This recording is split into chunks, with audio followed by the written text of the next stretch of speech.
એસીબીમાં એક જાગૃત નાગરિકની ફરિયાદ મળેલી કે પોતાના અસીલ એ જમીન ખરીદવાના હતા.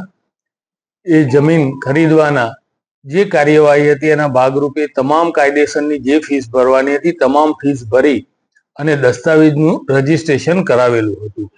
એ દસ્તાવેજનું જે રજીસ્ટ્રેશન થયેલું હતું એ દસ્તાવેજમાં અન્ય કોઈ પ્રકારના વાંધા નહીં કાઢી અને દસ્તાવેજ છૂટો કરવાના અવેજ પેટે આ કામના આક્ષેપી મહેશ કુમાર રણજીતસિંહ પરમાર, જેઓ સબ રજિસ્ટ્રાર સુરત 8 અડાજણ ફરજ બજાવે છે, તેઓએ પ્રથમ 3 લાખની માગણી કરેલી અને ટ્રેપ દરમિયાન 2.5 લાખ રૂપિયા એમણે રકઝકના અંતે સ્વીકારેલા અને તેઓ પકડાયેલા છે.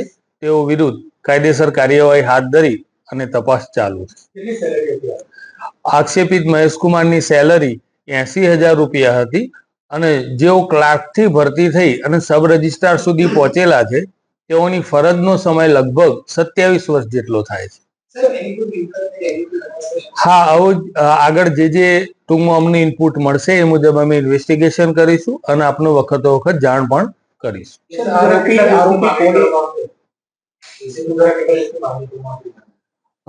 આજે 4 દિવસની એના રિમાન્ડની અમે માગણી પણ કરીશું.